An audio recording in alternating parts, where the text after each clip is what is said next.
Buenas tardes. Lo que voy a tratar de exponer el día de hoy es un estudio de caso que hemos venido realizando como CIDAC con apoyo de Transitemos. Y para tomar como estudio de caso, lo que identificamos es Lima como principal mercado de transporte interprovincial de pasajeros y tratamos de dimensionar cuál era el volumen de la informalidad. Y en este contexto hicimos controles a las 3 salidas de Lima, digamos, en el norte, tanto en Variante como en Serpentín. Hicimos controles en la carretera central, hicimos controles en Chilca, para tener la claridad que lo que cruzaba, digamos, estas jurisdicciones eran vehículos que realizaban efectivamente la informalidad. ¿Cómo detectar la informalidad? En este caso tuvimos primero que hacer unas labores de campo de 3 días consecutivos de 24 horas. Empezamos un jueves a las 12 de la noche, todo el viernes, todo el sábado, todo el domingo, que son los días de mayor demanda, y comenzamos a plaquear el 100% de vehículos que transportaban personas. Lo único que no contamos fueron camiones. ¿Esto con qué propósito? Porque como nosotros como CIDAC manejamos las bases de datos de los peajes nos dicen el 100% de transacciones y vehículos que pasan en un año por el peaje. Entonces, esto nos permite de que si yo identifico una cantidad de placas determinadas, le pregunto a la memoria del computador cuántas veces en el año 2015 pasó el vehículo y me puede decir este vehículo pasó 4 veces por día, pasó 10 veces por día, y la frecuencia de la rotación me permitía identificar una primera aproximación de lo que sería la informalidad. Posteriormente fuimos a los lugares que habitualmente está la informalidad, comenzamos a tomar fotos, videos, qué vehículos se identificaban que hacían servicios informales, y cruzada nuevamente con la base nos podía permitir, bueno, yo vi este vehículo en Yerbateros, vi este vehículo en Fiori, lo vi en tal lugar, le pregunto a la base de datos cuántas veces circuló este vehículo en el año, ¿no? Y por la capacidad promedio detectada en el campo pudimos detectar y determinar cuál es el volumen que moviliza la informalidad, no solamente el número de pasajeros, sino el número de vehículos. Y un dato importante es saber cuánto económicamente mueve, ¿no? Y es un poco lo que ustedes van a ver. Entonces, hemos podido llegar a una conclusión y decir, con una proyección bastante interesante, poder decir, la informalidad mueve tantos millones de dólares al año, ¿no? Hemos podido llegar a esta conclusión, pero les explicaba metodológicamente cómo es que se había hecho este cálculo. Entonces, el propósito de este estudio de caso, que se puede replicar en otras regiones, es dimensionar la informalidad. Lo segundo es tratar de medir el impacto de la informalidad, algunas conclusiones y algunos retos de la política pública, y por qué no decir también algunos retos del sector empresarial. Ya les había dicho en la presentación en qué lugares habíamos hecho este tipo de controles y la información que habíamos relevado. Un dato importante que podemos ver en la lámina 5 de la presentación es que al controlar el total de vehículos de personas que salían por el norte, sur y centro,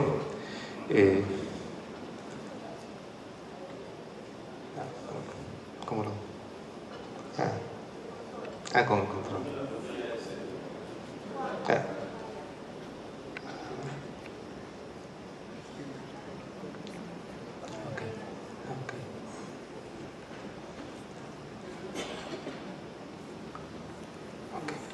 En este primer gráfico, lo que vamos a ver es que anualmente en el año 2015 se movilizaron a través de las salidas de Lima que hemos mencionado 142 millones de personas. Estos 142 millones de personas se distribuyen en un 70 millones en el norte, 29 millones en el centro, y en el sur se movilizaron 52, casi 53 millones de personas. Y esto incluye tanto el transporte público como personas que se movilizan en el transporte privado. Porque lo que queríamos también conocer es qué volumen de personas usan el transporte privado, por qué lo usan, ¿no? Y por qué no usan el transporte público, por ejemplo, de larga distancia, y tratar de entender el comportamiento económico de la actividad. Porque lo que había detrás era que hay que ser cautelosos, que la informalidad, como lo vamos a ver más adelante, se produce en muchos casos porque existe una necesidad que no está siendo atendida.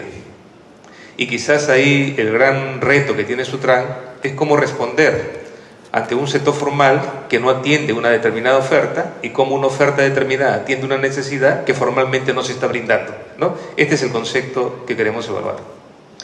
Y es por eso que evaluamos la integridad del servicio.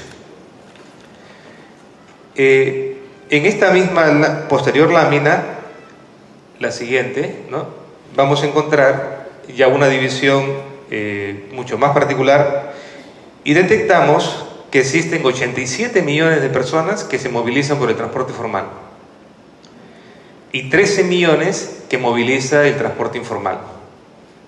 Y en el transporte privado se movilizan 42 millones de personas. En otras palabras, el mercado del transporte, que podríamos llamarle público, en Lima Metropolitana es aproximadamente 100 millones, de los cuales el 87% es formal y existe una informalidad aproximada del 13%.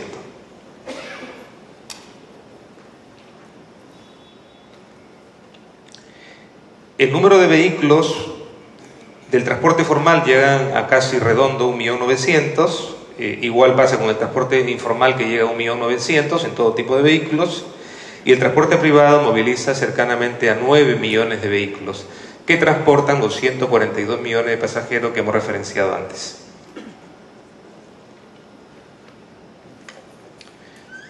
Otro elemento importante que vamos a ver en el siguiente cuadro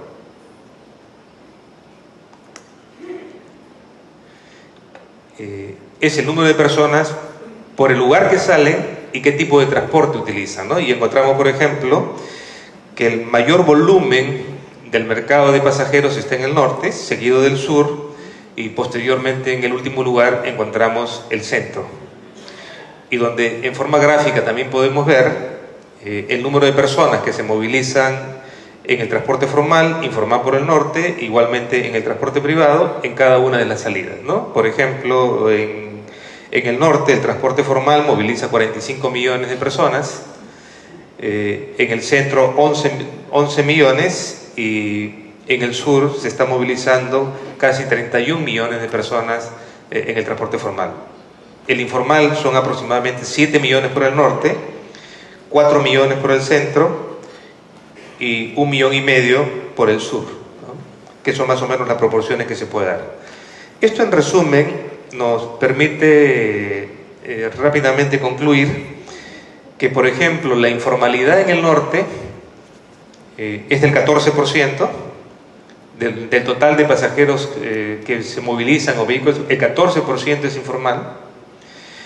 En el centro es el tema más grave, el 28% del transporte es informal en la carretera central, y la menor informalidad la detectamos en el sur con el 5%. Esto es en cifras generales que nos van a permitir de alguna manera posteriormente llegar a algunas conclusiones rápidas, algunas caracterizaciones de lo que está sucediendo. En la tipología de vehículos vamos a encontrar que el principal medio por el cual se produce la informalidad son con autos privados, digamos automóviles. Y la cantidad de automóviles que circulan en el año 2015 son 1.134.000 vehículos, las veces que pasaron durante todo el 2015 que hicieron transporte informal. Las camionetas rurales llegaron a ser 469.000, ¿no? Y así encontramos cada tipología de vehículos que circularon. Y el dato quizás más relevante está en el número de personas que transportan este tipo de vehículos, ¿no? Y encontramos que en camioneta rural se movilizan 5 millones de personas, en tanto en autos se movilizan 4,5 millones, ¿no? Entonces esto más o menos da una magnitud de lo que está representando cuantitativamente a uno y de alguna forma cualitativamente la informalidad. El dato que nos llamó más la atención y que ya es un impacto económico, que ustedes lo ven en los gráficos, y es que la informalidad en todo Lima, digamos, empezando como el norte, centro y sur, ¿no?, está movilizando 230 millones de soles brutos en forma anual. aproximadamente unos 70 millones de dólares anuales, ¿no? Es el impacto, digamos, de la informalidad, porque también se hicieron relevancia de las tarifas que cobran cada uno de estos servicios, y lo que se hizo es multiplicar el número de pasajeros transportados por las tarifas que se cobraban, y lógicamente logramos identificar incluso en qué rutas operaban. Ahora, lógicamente esta presentación, que no tiene más de 15 láminas, está sustentada en todo un conjunto de bases de datos horarias, por días, ¿no? Se puede obtener toda, por minería de datos, se puede obtener muchísima información, y para que se den una idea, son cercanamente 30 millones de datos que minería de datos se ha tenido que procesar, ¿no? Para tener una magnitud de lo que significa el manejo de data para poder llegar a estas conclusiones. Y encontramos que el norte es el que más moviliza en términos económicos la informalidad, son 132 millones, en el centro se movilizan 77 millones de soles, y en el sur casi 21 millones de soles en términos económicos de la informalidad.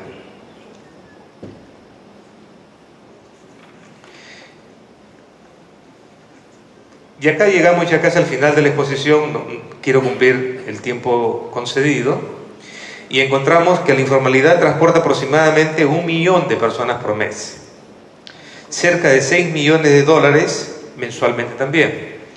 Y encontramos que la tarifa promedio que cobran estos servicios en las distintas salidas, estamos hablando de un promedio ponderado, es de $6 por cada pasaje, ¿no? Por cada tarifa aproximadamente de informalidad. Y esto nos permite llegar, luego del análisis de la información obtenida, a las conclusiones. Lo primero que nos dice la información es que el grado de informalidad está asociado a la atomización empresarial. En aquel corredor donde hay más atomización, más informalidad. En la carretera central, el promedio de vehículos por empresas o por ruta es más bajo, mayor informalidad. En el norte el promedio es, si bien es cierto, más alto que la carretera central, pero hay una alta atomización, existe informalidad. En el sur, donde hay menos atomización, existe menos informalidad. Esto significa que de alguna manera existe un fenómeno económico que explica la informalidad y donde se comienzan a analizar algunos retos que tiene el sector empresarial, ¿no? Por ejemplo, en el sur podemos tener un Soyuz que en hora punta, en días de mayor demanda, puede salir cada 4 minutos, ¿no? Y trabaja las 24 horas. Este servicio no lo encontramos en el centro, nada similar, como tampoco lo encontramos en el norte, ¿no? Pero la primera caracterología netamente económica es que la informalidad está asociada a la atomización empresarial. Otro elemento que distinguimos es que la informalidad evidencia una demanda no cubierta de usuarios. Por ejemplo, el hecho que se usen autos, el hecho es que se usen camionetas rurales pequeñas. ¿Qué nos evidencia? Que el público no necesita bodegas, pero el sector formal solo les ofrece vehículos con bodega, cuando esta gente no lo necesita. Y ustedes dirán, ¿y qué importa? Ah, la tarifa. Lógicamente, mientras que yo compro un vehículo que me llega a costar $450.000, el otro se compra un auto de $10.000, lógicamente la tarifa va a ser otra, ¿no? Entonces le estamos dando al público, forzando al público. Si quisiéramos decir, desaparecen los informales 100%, el pasajero tiene que pagar la tarifa cara porque a alguien se le ocurrió hacer transporte en 2 pisos y todo lo demás, y esta persona tiene que pagar el equivalente de un bus de $450.000 versus, ¿no?, un servicio que él no necesita. Él necesita simplemente llegar, no necesita bodega, no necesita 2 pisos, no necesita coche cama, no necesita muchas cosas, simplemente necesita llegar. Su necesidad de servicios es una necesidad específica que el mercado no está entendiendo, y yo creo que ahí hay un reto empresarial por resolver. En el caso de México, que es un país donde he trabajado el tema, o en el caso de Brasil, las empresas formales están autorizadas a dar servicio en vehículos menores, porque es preferible que el sector formal regularice y haga estos servicios y no dejarlo que el libre mercado lo resuelva, ¿no? Entonces son reflexiones que nos quedan a partir de ahí. Lo segundo es que este mismo público exige, al igual que no requiere bodega, una mayor frecuencia de servicios y menores tiempos de viajes, y no requiere precomprar el pasaje. Él quiere llegar y salir, ¿no? Mientras que la empresa formal nos exige comprar, en algunos casos, con día de anticipación, el pasaje. Otro elemento... Sí. ¿Sí? 3 minutos le decía. Ya, de acuerdo. Ya estoy por terminar ya. Son 3 láminas más. Lo otro importante es que se demuestra un bajo nivel de fiscalización, y la fiscalización en estas condiciones no es muy fácil, pero lo cierto es que hay un bajo nivel de fiscalización. y la necesidad que la fiscalización exige ser más amplia que la reglamentación del transporte. De alguna manera se requiere fiscalización policial, fiscalización tributaria. Hemos encontrado que los propietarios de estos vehículos son pocas familias. Realmente se podría hasta suponer que hay algo de lavado de dinero, ¿no? Dinero negro, pero efectivamente eso tiene que ampliarse a otras coberturas más allá que la simple fiscalización del transporte. Y hay un tema que tocaba María en sus preguntas, y es que en Perú tenemos un mito y tenemos quizás un error estructural jurisdiccional, y es el siguiente. En Perú queremos regular en función de geografía, límites geográficos. Y en el resto de América Latina, en los países que esto funciona mejor, no se reglamenta en función de límites geográficos, se reglamenta en función del dueño de la vía. Si yo circulo en una vía nacional en Chile, circulo en una vía nacional estadual en Brasil, o circulo en México en una vía estadual, quien controla es el Estado. ¿Por qué? Porque es infraestructura nacional. No tiene que ver nada no tiene que ver absolutamente nada con los límites jurisdiccionales. Y este es el gran problema que tenemos, y nos encontramos en grandes conflictos. Por ejemplo, que hoy día encontramos un servicio entre Chosique y Santa Eulalia que es interregional, que en categoría estricta debería ser nacional, ni siquiera interdistrital, porque estamos hablando de la región Lima, que tiene este nivel con el resto de Lima, dos regiones, debería ser servicio interregional, carácter nacional, pero simplemente circulan a la libertad y nadie lo fiscaliza, ¿no? Yo creo que la fiscalización en este sentido y la política de cómo diseñar la fiscalización tenemos que discutirla en algún momento, si va a tener que seguir siendo jurisdiccional o va a tener que ser por el tipo de uso de vía como lo hacen otros países y que es mucho más eficaz. Y en este sentido, el reto de la política pública, y es algo que lo hemos conversado con algunos empresarios, es que tenemos que ir a la conglomeración empresarial. Un país de 140 millones de habitantes como es Ciudad de México tiene 5 grupos empresariales de transporte de larga distancia. El Perú, que no tiene 140 millones, tiene 30, tiene más de 350 empresas de transporte interprovincial. Con esta tecnificación realmente no vamos a ninguna parte. Entonces, la política pública tiene que apoyarla el conglomerado empresarial y a ese sentido tiene que dirigirse. Mejorar la fiscalización y la necesidad de cambio en el modelo de negocio de los transportistas. Tienen un mal modelo de negocio y lo están haciendo bastante mal. En Perú, se lo dirán los fabricantes de buses y los carroceros, el Perú es el país donde se compran los buses más caros de toda América Latina y se pagan las menores tarifas de América Latina. Entonces, algo raro, ¿no? Entonces, ¿dónde está el negocio? Entonces, en este contexto tenemos que reevaluar, ¿no? Yo tuve la oportunidad de trabajar en Llanza de México. En su momento ellos tenían 8.500 buses, una empresa aérea. Han pasado algunos años, hoy día tienen 12.000 buses de transporte público de larga distancia, tienen una empresa aérea y 2 empresas ferroviarias. Este es un conglomerado empresarial y la forma como se opera en otros países. Entonces, y la necesidad de flexibilizar la regularización, digamos, la parte regulativa, en el sentido para que las empresas formales utilicen tecnologías distintas de buses. Y para terminar, que es la última lámina, es los retos para el sector empresarial. El sector empresarial del transporte interprovincial y la fiscalización también se encuentran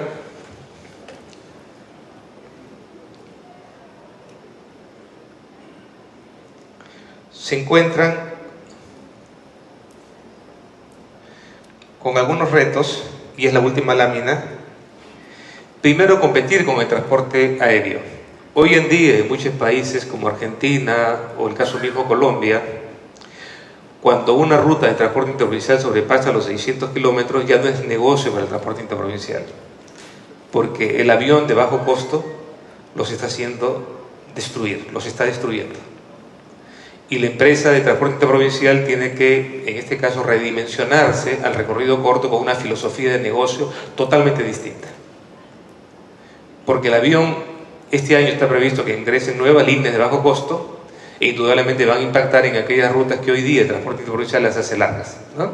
Y el pasajero lo va a hacer a una tarifa más barata y mucho más rápida. El otro elemento que se observa en Perú, y es un reto no solamente para la empresa de transportes, sino también para los carroceros y el sector automotriz, es que mientras que, por ejemplo, en México un bus dura 3 millones de kilómetros, en Perú dura 1,5 millones de kilómetros promedio. ¿Y por qué? Porque en Perú usamos la tecnología del chasis con la carrocería, mientras que en México se usa el bus integral. Y lógicamente un bus integral no tiene el dilema de que a quién le echo la culpa, si el problema eléctrico se debe a la carrocería o al chasis, y me la paso discutiendo quién es el responsable de una cosa o la otra, y lógicamente este vehículo tiene un menor rendimiento en términos económicos. Y como el chasis dura más que la carrocería, el chasis mismo tiene que reconstruir varias veces en su vida la carrocería. Entonces es un vehículo más caro, es un vehículo que tiene menos vida útil, y son elementos, creo, estructurales que hay que replantear. Entonces, cambiar la tipología de buses así carrocería es un reto. Y para terminar, solamente una reflexión. La informalidad es solamente regulatoria. La informalidad mostrada en esta cifra nos dice que tiene un gran componente económico, que si no entendemos la economía del pasajero, si no entendemos la economía del usuario, ¿cómo regularla? Vamos a regular la oferta, vamos a regular la demanda, vamos a hacer un mix de regulación, oferta-demanda, y yo creo que son los grandes retos que nos avecina y que de alguna manera deberíamos asumir. Gracias.